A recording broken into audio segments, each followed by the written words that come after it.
Hey guys, it's Ryan here with HobbiesofaMan once again, and today we're going to be doing our Ramble video for the month. I realized I didn't do one yet, and I wanted to, and I also have a few other videos that I want to do, so we're going to record all of them right now, and hopefully that means I'll be able to finish up with all of my YouTubing for the year as soon as possible. I had planned to do it by the 20th, but because I've had such a busy schedule lately, I've not been able to record anything, and so that means it's going to change, right? But my ramble. So we're talking about light novels. Last time I talked about the importance of pulp novels for young male readers and how meaningful men's adventure is to young male readers, right? However, I completely forgot about light novels because light novels are a Japanese concept. So a light novel refers to a Japanese YA novel, usually, and it's made with their specific version of the language that is more accessible for young audiences, right? So if you don't know, Japanese basically has like 2 or 3 alphabets, depending on how you want to categorize them. One alphabet is completely kind of pictorial. It almost looks like Chinese. And then there's another one that's kind of like half-seas, somewhere between, you know, the original Chinese-esque script and what you would consider like an alphabet in the in like the Romantic sense, right? Or something similar to Hangul, which is the Korean alphabet. And there's also ways to write out words phonetically, which is not actually an alphabet, but rather a form of writing, right?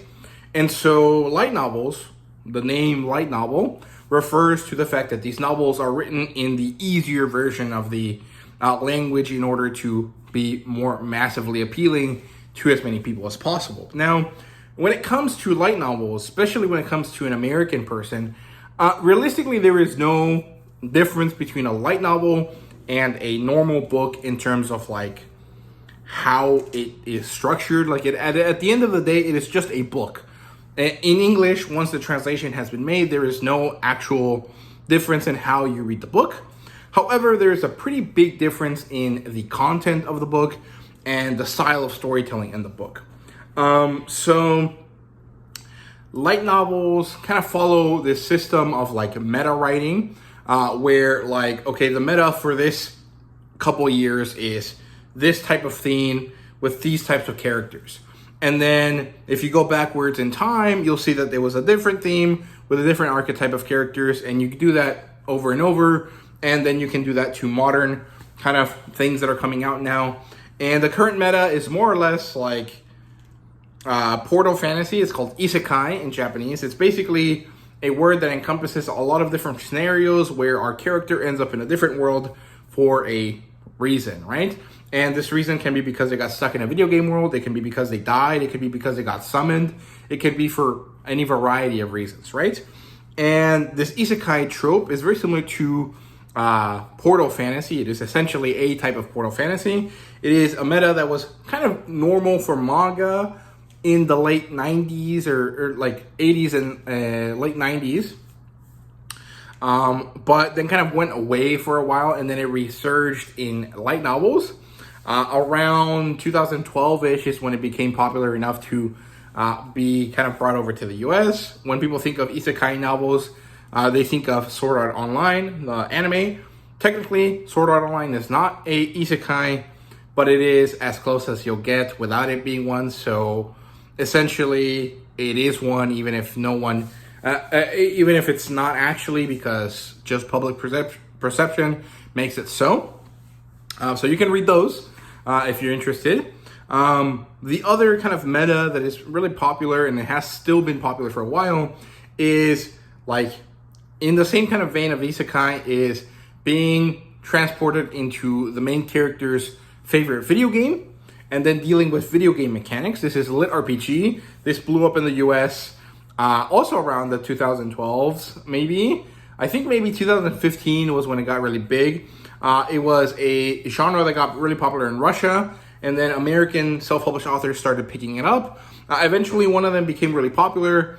I can't remember who. He was like a black guy, and I remember him being very arrogant in his interviews because he thought he was like the shit for inventing a genre, right?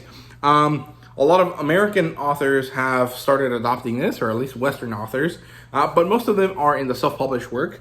Light novels are traditionally published books.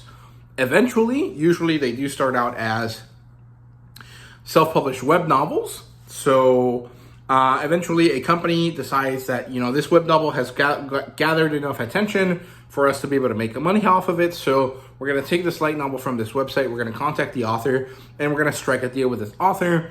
And eventually we'll make an anime out of it, we'll make merchandise, and we'll get a lot of money out of it, right? So that's kind of how that works. But returning to the meta idea, or to the meta concepts, the current metas that are coming out right now are slice of life anime kind of stories. So like high school kids, one of them is a cute girl and one of them is a kind of boring guy. And the cute girl happens to be interested in the boring guy, and there's some sort of like special interest or this quirk that they both have that kind of ties them together. And so they end up having a relationship that is romantic, but it's more like, are they going to, are they not going to kind of things. And that's kind of like the current meta that I've seen right now. But in terms of like what appeals to your general teenage boy kind of audience, isekai is definitely the way to go. And I think it'll probably be that way for quite a while. Lit RPG is also pretty popular, and the reality is that most of the time, isekai and lit RPG type stories go hand in hand. So there you go. There's also quite a few cooking manga or cooking light novels, but they're not as popular as the other ones, even though by far the two that I've read are definitely my favorites. But let's get talking about actual light novels and how they kind of look right now, kind of the issues that I have with them, and also I'll do a list of recommendations, right? So in terms of what light novels look like today, in the US, you basically have two sizes. You have this small size, which is comparable to a mass market paperback. It's not exactly, the sizes are slightly different. Let's see if I can pull up one right here. Here's a Western novel. So they're about the same height, but this one's slightly larger to match the Japanese printing size, I think. This also matches with the smallest version of a manga that you have available in the US. And it's nice. They usually have illustrations. Not all of them do, but most of them do come with illustrations to kind of simulate or more closely approach the pulp like vibe that they really come from initially. And they're pretty fun. They're usually good. Depending on which company you get it from, depends how much text is per book, and also depending on the book that they're translating, right? But the other size is this Reader Digest size, which is more or less the size of a standard paperback book. Like the standard paperbacks they sell at Target and Walmart and stuff like that, it is about that size. Actually, I think it is exactly that size. And the only real problem I have with these is that they're translated books, and they're $15 a pop, regardless of their size and regardless of their actual content, the thickness of the volume, any of that. They're both $15. And it's not necessarily an issue of like, why are they so expensive? It's an issue of the fact that there's more translated works that are not under this label that are priced at normal book prices, right? Like, if you buy the Witcher books, they have the small, mass market paperbacks that they sell that are about the same quality as these, and they cost $8. So why does this cost $15? I understand why these are priced at $15 since they're, about the same size as an $18 book. But I don't really understand why these small ones specifically are so expensive when they really don't deserve to be, right?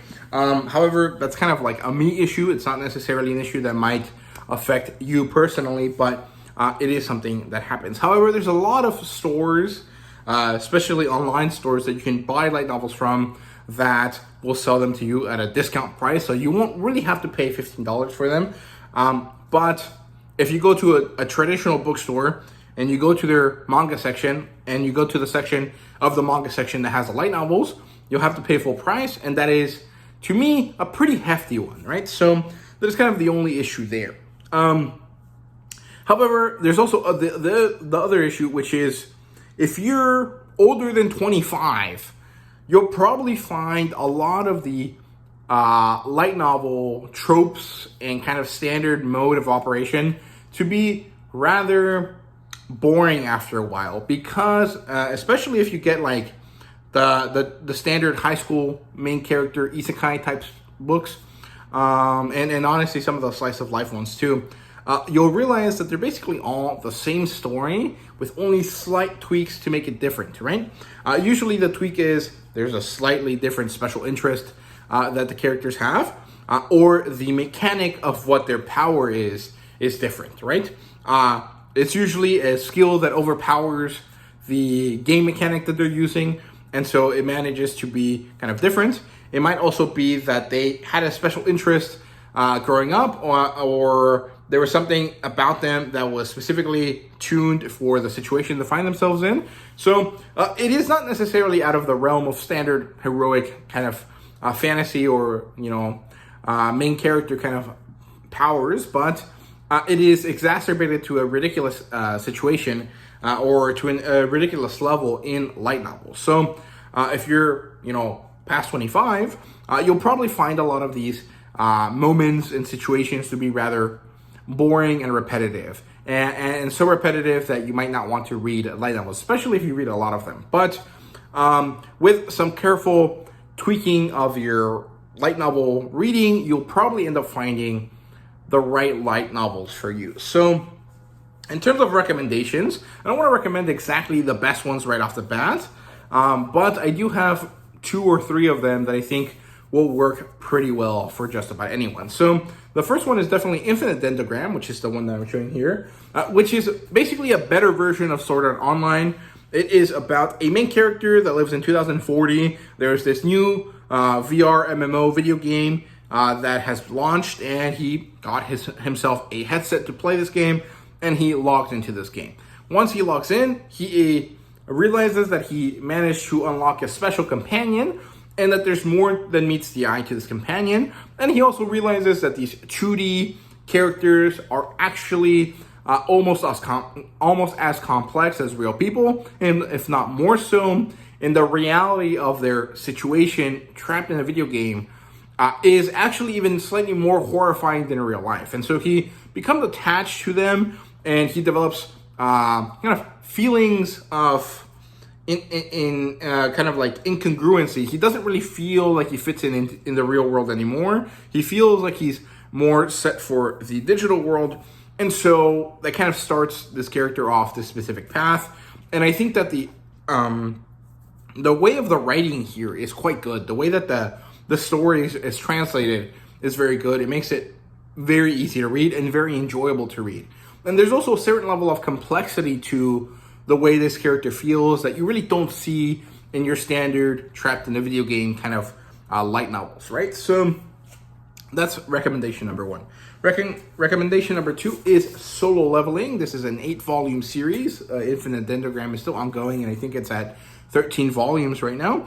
But Solo Leveling is basically the most popular light novel that came out of Korea. So Korea also has light novels.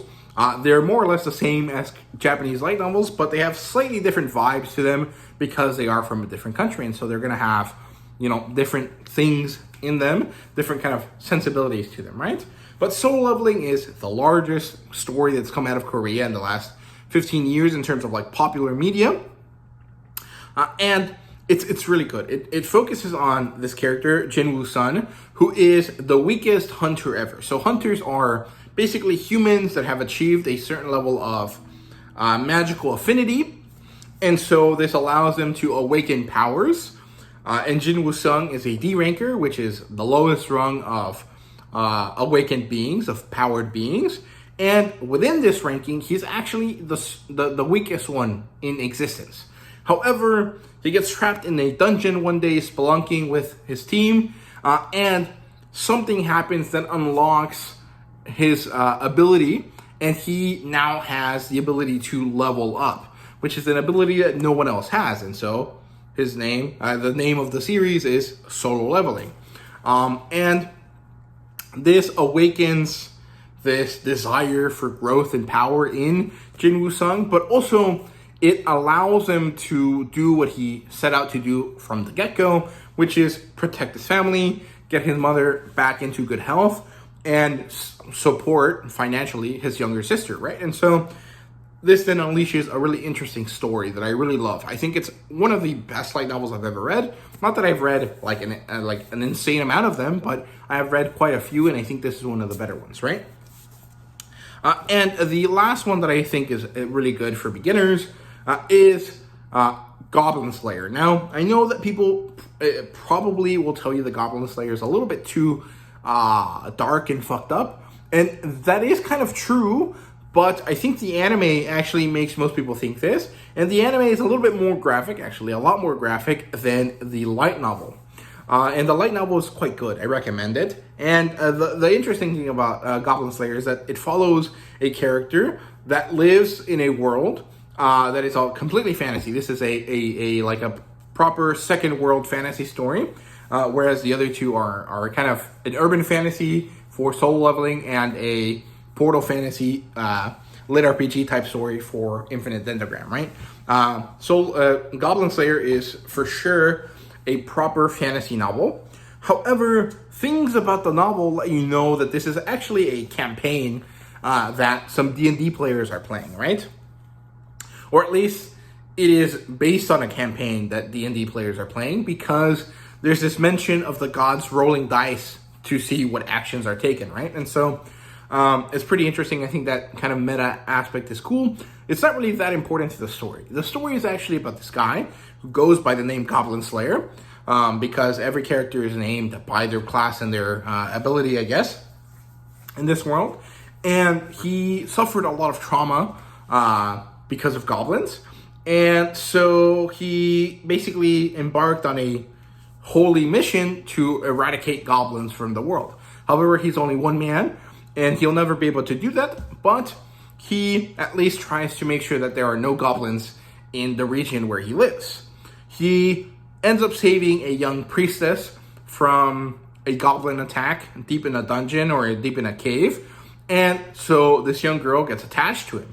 And so they end up joining forces, and throughout their first journey, they end up gathering another team together, and so they have this adventure to try to eradicate goblins from the world. And it's pretty fun, it's pretty interesting. There are definitely moments where it is kind of fucked up and messed up, but it is quite good and enjoyable. And the characters are nebulously defined in terms of age, so it's not really something that's all that important to the story. Because it's anime and light novels and stuff, it's probably that they're like 18 years old at the oldest, but based on how it's written, they're actually more like in their 20s, maybe early 30s, depending on the character you're talking about, right? So that's for sure my third recommendation. I do have some other ones, like Overlord, I think is quite good. And things like the Slime Isekai, what's it called? I died and was reborn as slime or something. I can't remember what it was called, but the Slime Isekai is quite good. And other than that, there really isn't too much more to say about light novels that isn't kind of like its own topic. Where like I could compare light novels to pulp novels and kind of explain the difference, where a pulp novel, even though many of the characters, many of the most famous characters in pulp novels like Tarzan and Conan are definitely young men, 18-year-old to 20-year-old young men, for a variety of their stories, for many of their stories. The way that they're written as young men is quite different from the way young men are written in light novels, right? In proper pulp novels, these young men are written to be kind of Ubermensch type characters, the best of the best, the greatest men, rather serious and almost maybe dour men, who are basically older than they really are. Whereas in light novels, male characters are usually written to be young male characters, and so they're gonna do things and say things that are really cringy and ridiculous, and it might actually be more realistic to what a 14 or 15 or 16 or 17 or 18-year-old might say and do. However, because it is a Japanese thing, it is over-exaggerated to the point of kind of being ridiculous. And so, depending on your preferences and patience, you might not actually enjoy light novels all that much. But the three that I gave you are definitely some of the better ones. They definitely have good characters that are not overtly ridiculous or overtly expressive. There are characters that are pretty well balanced, right? So, I mean, well, Goblin Slayer is kind of like a psycho, but he is a psycho that you can understand, right? So, yeah, overall, that's my thoughts on light novels. I hope you guys enjoyed this video. It honestly feels like I was a little bit more harsh on light novels than I really want to be, and that I really am in person when it comes to light novels. I actually really love them, but I want to be honest with my audience, right? And if you're someone that only reads Western novels and you're not really all that well versed in anime stuff, you might find a lot of things about these grating. And so I wanted to make sure that you were aware of that, right? I'm basically kind of directing this video directly at Criminali, who told me in a comment once that he wanted to be more interested in light novels, but he hadn't really picked up any. So I made this video in order to kind of answer his question and follow up from the topic that I made last month. So hopefully Criminali watches this and it answers his question for him, and hopefully he'll try out one of the light novels that I mentioned. I really do think that he'll probably enjoy Solo Leveling out of the three of them the most, because as far as I remember, he doesn't really like fantasy novels all that much, and Solo Leveling is probably the least fantastical out of the three that I mentioned, right? So yeah, but I hope you guys enjoyed. Thank you guys very much for watching. See you guys later.